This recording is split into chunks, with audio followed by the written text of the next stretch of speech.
Olá você, seja bem-vindo. Meu nome é Vânia e aqui nos encontramos para mais um Evangelho no Lar online do Grupo Espírita Paulo de Tarso do Rio de Janeiro. Nosso encontro é semanal pelo YouTube e nós estamos estudando o capítulo 5, que é Bem-aventurados os aflitos, muito oportuno para esses momentos pelos quais nós estamos passando. Lembro você para que prepare a água para ser magnetizada quase no final do nosso encontro, aquela água que vai ser consumida durante a semana em 3 doses equivalentes a uma xícara de café, para que você se sinta mais fortalecido, mais disposto, com um sono de melhor qualidade para seguir nas experiências diárias. Convido todos para unirmos os nossos pensamentos em Jesus, para fazermos a nossa prece inicial.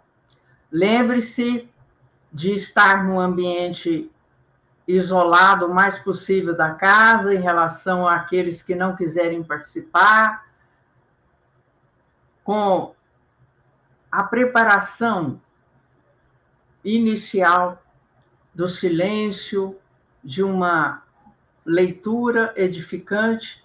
E agora nós vamos para a prece. Mestre Jesus, com os corações agradecidos por mais uma vez estarmos reunidos para estudar o seu Evangelho à luz da doutrina espírita, nós queremos, Senhor, louvar, agradecer e pedir. Pedir pela paz no mundo, que os benfeitores espirituais possam envolver todos aqueles encarnados e desencarnados envolvidos nos conflitos que ora presenciamos, seja em relação à Ucrânia e Rússia ou aos países árabes. Mestre Jesus, sabemos que o mal é escolha humana, mas que o seu amor toque aqueles corações, às vezes, endurecidos demais, para que pensem melhor sobre as consequências dessas ações tão tristes para toda a humanidade. E que todos os lares, Senhor, sejam abençoados com as vibrações de paz, de luz, de harmonia, a fim de que possamos seguir em nossos esforços, em nossa jornada evolutiva. E com o coração alegre e agradecido, damos início ao Evangelho no Lar de hoje. Passamos a palavra para a nossa querida companheira Norma, que vai fazer a leitura e comentário do item 9 do capítulo 5. Norminha, com você. Olá, queridos irmãos. Obrigado, querida Vânia. Vamos então iniciar o nosso estudo do Evangelho no Lar com esse item 9, do capítulo 5, Bem-aventurados os aflitos, no subtítulo Causas anteriores das aflições. Então, diz a espiritualidade: entretanto, não seria preciso crer que todo sofrimento suportado neste mundo seja necessariamente o indício de uma falta determinada. São frequentemente simples provas escolhidas pelo espírito para acabar sua depuração e apressar o seu adiantamento. Assim, vamos dar uma paradinha aqui para aprofundarmos o entendimento do que a espiritualidade está nos dizendo. Questionamentos do tipo: o que será que terá feito no passado tal pessoa para merecer prova tão difícil? Não nos cabe julgar, meus irmãos? Até porque, às vezes, são espíritos elevados em missão voluntária de auxílio. Exemplo, às vezes, pais que escolhem receber como filhos crianças com deficiência mental, um esforço de auxílio para aquele espírito ir progredindo na sua escalada evolutiva. Vamos continuando.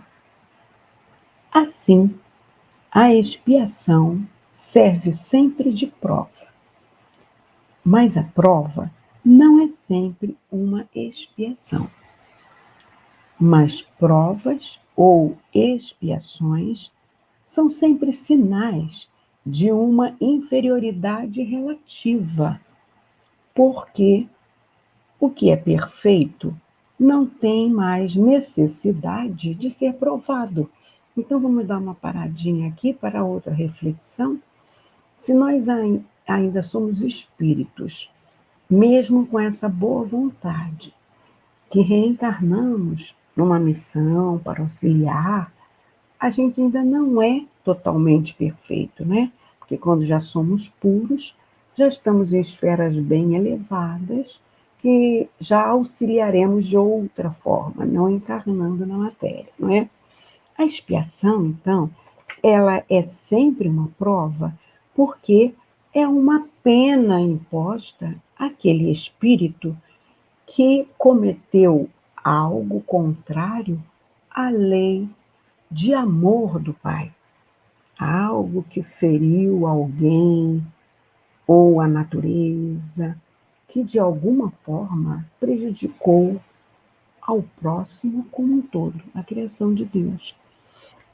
E assim, já a aprovação, a leitura inicialmente já nos disse que pode ser uma escolha feita pelo Espírito para auxiliar outros a caminhar, ou também, como nos diz Emmanuel, já é luta que ensina ao discípulo rebelde e preguiçoso a estrada do trabalho e da edificação espiritual.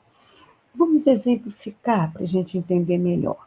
Tem irmãos que, quando sentem-se em dificuldade, correm para a doutrina espírita. A maioria de nós chega lá pela dor, não é? Aí preenche o cartãozinho do tratamento. E assim que sentem-se aliviados, às vezes nem completam o tratamento e abandonam. E como abandonam, eles não colocam os ensinamentos lá ouvidos em prática, porque até deixam de ouvir a completude que seria se ouvisse as palestras e os ensinamentos até o final do tratamento proposto pela casa para o seu auxílio espiritual. Então, as dores voltam, os sofrimentos voltam a acicatá-lo, porque ele continua a reincidir nos mesmos equívocos que o levaram a procurar a casa inicialmente. E assim, é isso que Emmanuel diz. Ele fica, por ser rebelde e preguiçoso, ele fica, às vezes, numa mesma encarnação, retornando a iniciar tratamento espiritual e saindo da casa espírita, fazendo o contrário do que ali ouviu, ou até levando para outra existência essa regeneração que ele precisa. Né? Vamos continuar. Um espírito pode, pois, ter adquirido um certo grau de elevação, mas, querendo avançar ainda, solicita uma missão, uma tarefa a cumprir, da qual será tanto mais recompensado se sai vitorioso, quanto a luta tenha sido mais penosa. Tais são, mais especialmente, essas pessoas de instintos naturalmente bons, de alma elevada, de nobres sentimentos inatos, que parecem não ter trazido nada de mal de sua precedente existência e que suportam com uma resignação toda cristã, as maiores dores, pedindo a Deus para as suportar sem murmurar. Podem-se, ao contrário, considerar como expiações as aflições que excitam as queixas e compelem o homem à revolta contra Deus. Então, aquele que passa pela provação dura, queixoso, a espiritualidade está nos sinalizando aqui que é uma identificação, que é uma expiação. Mas existem os exemplos também desses outros que são voluntariamente missionários para ajudar espíritos a caminhar. Um exemplo que a gente pode citar é a mãezinha do André Luiz, né? Ela era um espírito mais elevado, ela estava numa colônia mais sutilizada que o nosso lar.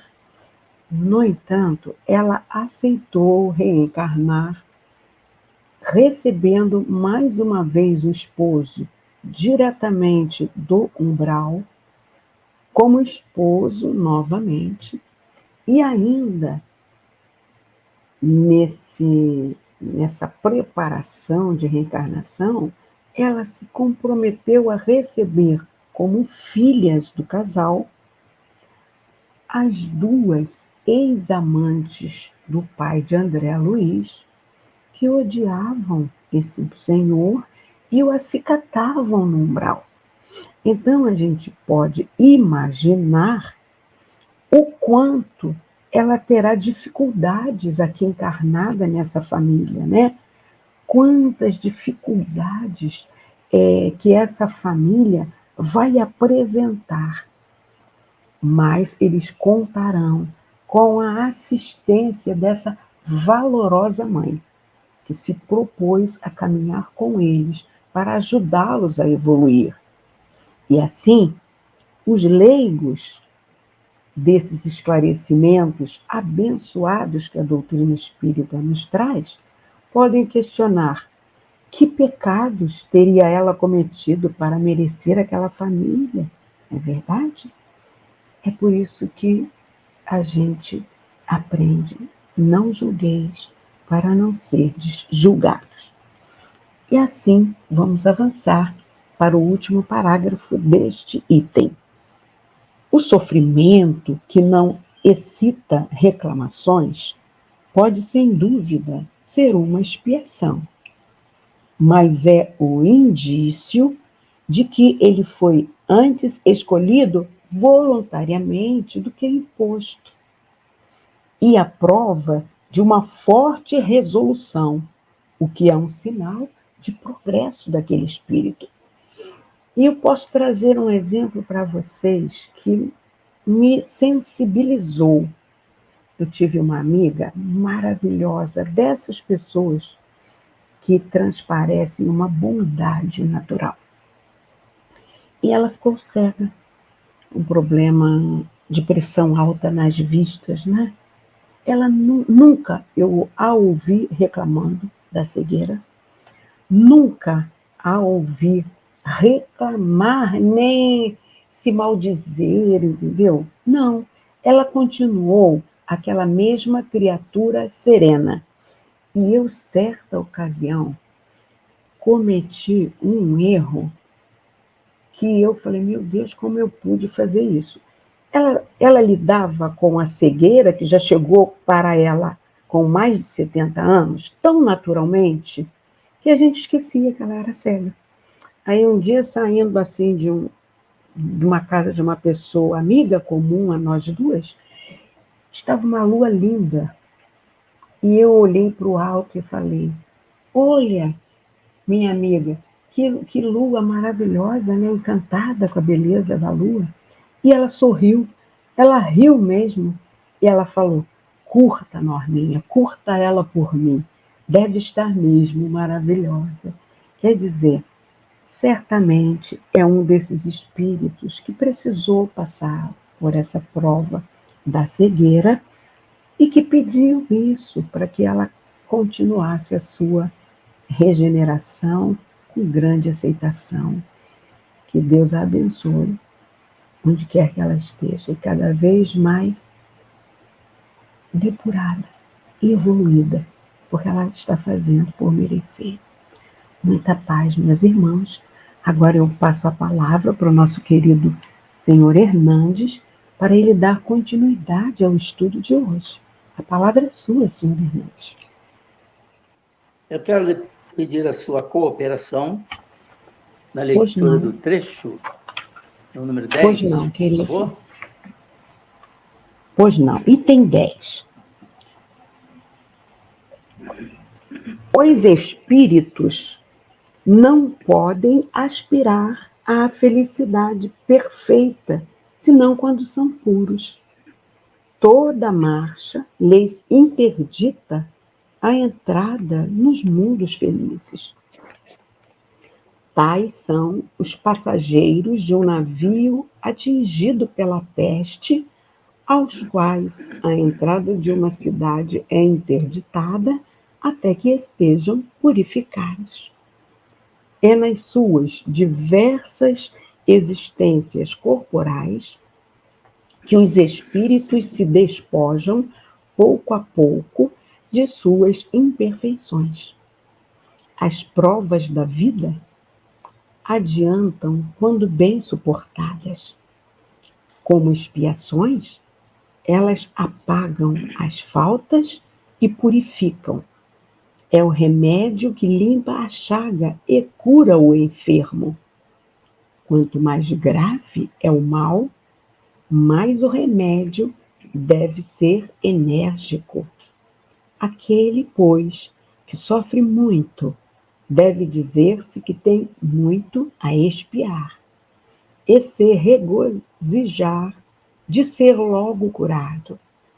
Depende dele, pela sua resignação, tornar esse sofrimento proveitoso e não perder-lhe os frutos pelas suas reclamações, sem o que estaria por recomeçar. Muito bem. Esse trecho tem como síntese o posicionamento do homem espírito no mundo, o seu grau de felicidade ou não. Do nível de comportamento moral e espiritual do homem aqui no planeta, resultarão a colheita que se traduz em saúde, felicidade relativa. Aqui ninguém é feliz, mas relativamente sim. A liberdade. Aquele que conseguir viver conforme as normas exigidas pela lei da vida. Ou o aprisionamento espiritual do sofrimento, dificuldades, sendo de notar que o grau de posições que vinculam ao merecimento ou não, provas e provações ou resgates, aqui estão sujeitos todos os cidadãos do mundo, sem qualquer exceção.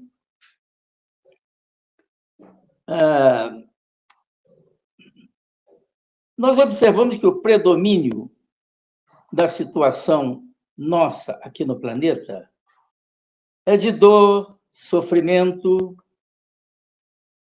Isso visando o quê? O ajustamento do morador deste mundo à situação de expiação, resgates e provas. Nós não vivemos como nós queremos, mas como nós podemos e o que a lei exige de nós. Entretanto, tudo será facilitado e atenuado conforme a prática da paciência, resignação e boa vontade. Ou seja, a aceitação consciente das vicissitudes da vida, pois todos somos as pessoas certas, no lugar certo e no momento certo, propício aqui nesse planeta. Tem nada errado conosco. Tudo certo. Muito obrigado. Norma, por favor. É isso mesmo, seu Hernandes.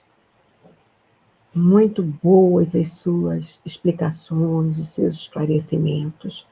Vamos agora, para fechar esse nosso raciocínio no tema de hoje, nos valer do livro Vivendo o Evangelho, volume 1, psicografia de Antônio Baduy Filho, pelo espírito de André Luiz, no capítulo 52, Provas e Expiações. Pessoas podem estar no mesmo meio com objetivos diferentes. O médico está no hospital para socorrer. O paciente para se tratar. O professor está na escola para ensinar. O aluno para aprender. O carcereiro está na cadeia para vigiar. O preso para expiar o erro. O oficial está no quartel para comandar. O recruta para obedecer. O juiz está no tribunal para cumprir a lei. O réu para ser julgado. O motorista está no ônibus para dirigir. O passageiro para viajar. A mãe está no parque para proteger. A criança para brincar. O árbitro está na quadra para fiscalizar. O esportista para competir. Então aqui a gente dá uma pausa para que reflitamos o que o André Luiz está nos dizendo. É necessário que cada um de nós ajude o seu próximo. É do amor ao próximo. Para isso, nós, espíritos imperfeitos, estamos encarnados neste planeta de provas e expiações. Cada um de nós dando o seu melhor para compensar essa misericórdia do Pai de aqui estarmos. E se nós abraçarmos o ensinamento do Mestre, do amor ao próximo como a si mesmo, nós vamos chegar lá. Porque aqui está todo mundo junto e misturado. Tanto espíritos mais elevados, quanto espíritos que ainda vibram muito pesadamente na inferioridade. Mas é o amor que cobre a multidão dos pecados. E é com ele que nós vamos conseguir, primeiramente, nossa autotransformação, para podermos exteriorizar no auxílio ao próximo. E o André vai encerrar esse capítulo dizendo: na Terra, mundo de provas e expiações, a maioria dos espíritos retorna ao corpo físico para reparar os enganos do passado, enquanto outros suportam as exigências da reencarnação para ajudar e servir, cumprindo tarefas específicas, como acontece na casa bancária, onde, sob o mesmo teto, o devedor tem o encargo de pagar a dívida e o gerente a função de organizar os papéis. Nós podemos até estarmos ao mesmo tempo que estivermos regenerando erros do passado, estarmos aproveitando essa oportunidade, sendo úteis ao irmão ao nosso lado. E hoje, a nossa utilidade se amplia na oração. Que cada um de nós, imperfeitos mesmo que somos, possamos sempre reservar um tempo no nosso bálsamo dia para orarmos pelos irmãos em sofrimento na terra, que são muitos. Graças a Deus, agora o senhor Hernandes fará para nós a magnetização da água. A palavra é sua, senhor Hernandes. Dentro dos preparativos aqui do trabalho, a água a ser fluidificada é colocada previamente. Essa água, para ser bebida, ela haverá de ser transformada num remédio. A cura ou a melhora de uma situação nossa de dor, aqui é preciso também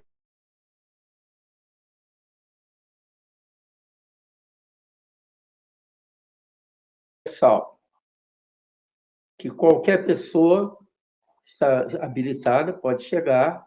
Quem vai fazer o trabalho é a espiritualidade. Nós somos aqui o instrumento para tal. Portanto, as mãos postas, o coração aceso, a mente ligada, e que nós acreditamos no que estamos fazendo aqui. Estamos entregando à espiritualidade que se digne colocar nesta água as energias que eles sabem são de alto valor à saúde do homem, a melhoria das nossas dificuldades. E nesse instante, o cosmo universal é injetado nesta água e a sua transformação numa água remédio. Que assim seja. Com mais tempo, a gente, em grupo, ora aqui o Pai Nosso, por exemplo, eu não vou fazer, mas todos sabem como fazer isso depois. Esta água, em síntese, é a mesma, mas o seu teor não. A energização recebida através da espiritualidade vale como um remédio à cura ou à melhoria de nossas dificuldades. Assim posto, vamos juntos dar por encerrado esse nosso trabalho e eu peço que cada qual de nós esteja vinculado a esse trabalho possa fazer uma prece breve, uma prece silenciosa, bem curtinha. Vamos fazê-la? De agradecimento.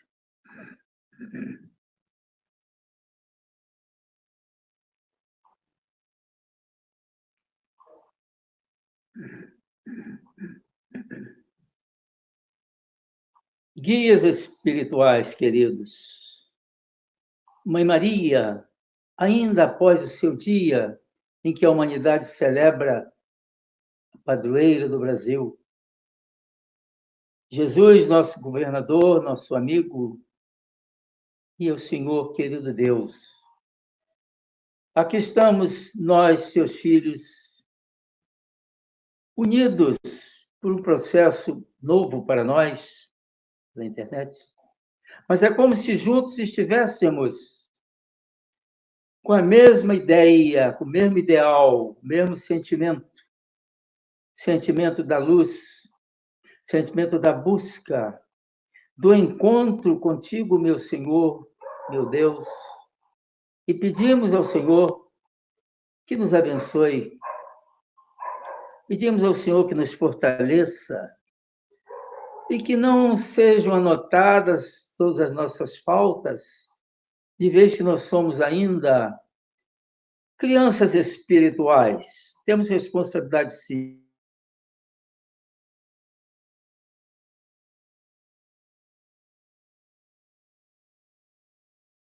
Pessoas melhores, mais produtivas, mais vinculadas ao Evangelho. E assim, em nome de cada um de nós, participantes desse trabalho, em cada um de nós esteja ouvindo esse trabalho. Nós estamos pedindo autorização ao encerramento desse trabalho até o próximo encontro. Que assim seja. Está dito, assim feito. Muito obrigado. Vânia, com a palavra. Olá, você que nos acompanha. Faremos algumas breves considerações a respeito do Evangelho no Lar. Como temos dito repetidas vezes, a importância de realizar o Evangelho no seu lar.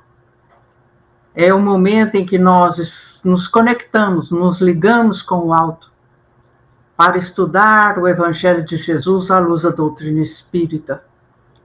Nesses dias inquietantes de aflições, é muito oportuno nós estarmos lendo e comentando o capítulo 5, Bem-aventurados os aflitos.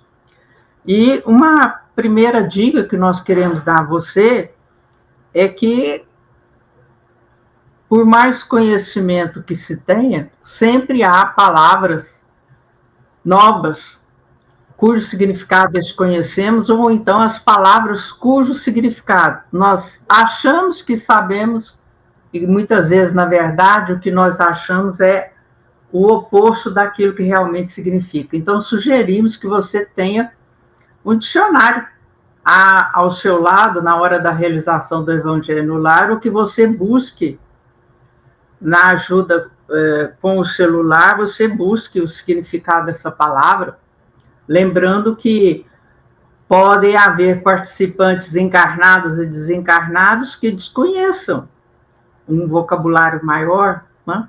E a língua portuguesa, ela traz, assim, uma variedade de sentidos, né? Pois ela recebeu a influência de vários idiomas. Então, é bom nós termos um dicionário sempre à mão.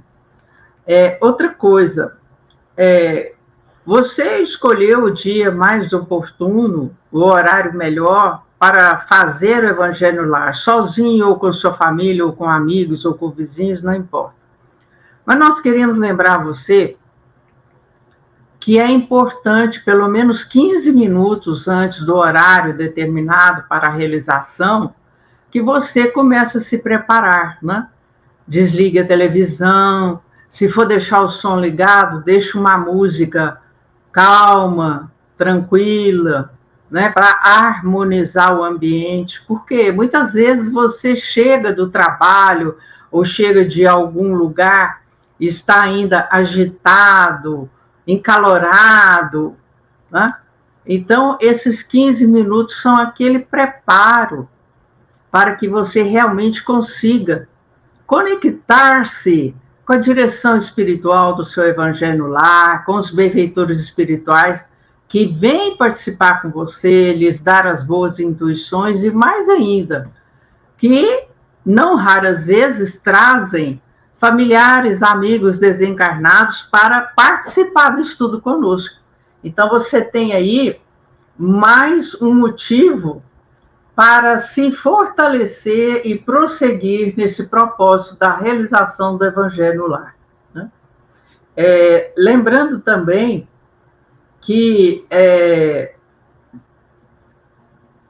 a água, conforme o senhor Hernandes falou, a água é muito importante que nós façamos uso dessa água. Então, é tomar o equivalente a 1 xícara de chá 3 vezes ao dia, para repor as energias de que você precisa para estar bem, para uma noite de sono tranquilo e repousante.